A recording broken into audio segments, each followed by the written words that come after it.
అది actually complaint ఎప్పుడో action తీసుకోవాలి, బట్ చాలా రోజులు వెయిట్ చేసి చాలా నిందల తర్వాత చాలా negative bad publicity, wrong information, అది కరెక్ట్ ఇన్ఫర్మేషన్ లాగా రాంగ్ ఇన్ఫర్మేషన్ ఆడియన్స్కి ప్రొజెక్ట్ చేస్తున్నందుకు కొన్ని సోషల్ మీడియా ప్లాట్ఫామ్స్లో అలా రాంగ్గా చేస్తున్న వాళ్ళ మీద ఈ కంప్లైంట్.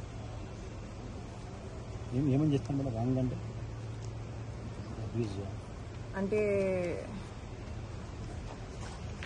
మానసికంగా హర్ట్ చేసే విధంగా మాట్లాడి, మేము ఈ ఎంటర్టైన్మెంట్ ఫీల్డ్కి వచ్చింది డెఫినెట్లీ జనాల్ని ఎంటర్టైన్ చేయడానికి, ఆనందపరచడానికి, వాళ్ళున్న బాధల్లో ఒక 5 minutes కానీ 10 minutes కానీ మా కంటెంట్ చూసి వాళ్ళు ఎంజాయ్ చేయాలని.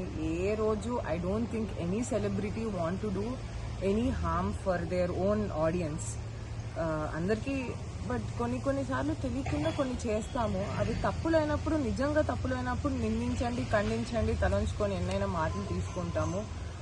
బట్ తప్పు కానివి క్యారెక్టర్ అసాసినేట్ చేస్తూ డబ్బుల కోసం శరీరం అమ్ముకుంటుంది, ఇలాంటి వర్డ్స్, అది కూడా కొంతమంది పెద్ద వాళ్ళు మాట్లాడుతున్నారు పెద్ద ఛానల్స్లో. ఓకే ఫైన్, అది ఇంకా అప్ టు కొన్ని battles, you choose your battles అంటారు కదా. కొంతమంది ఇన్ఫ్లుయెన్సర్ అయితే అసలు వాళ్ళు ఏమీ లైఫ్లో ఏమీ చేయకుండా వేరే వాళ్ళని కించపరచడం ఈజ్ నాట్ అప్రిషియేటబుల్. సో దాని మీద definitely I want to choose my battle. ఇంకా ఎన్ని రోజులు ఇలా నోరు మూసుకొని ఉంటాను? ఒక్కసారైనా నా కోసం నేను నుంచోని, నా కోసమే కాదు ఇంకా వేరే ఏ ఆడపిల్లల గురించి ఎవరు పడితే ఎవరు అయినా మాట్లాడకూడదని ఈ డెసిషన్ తీసుకున్నాను.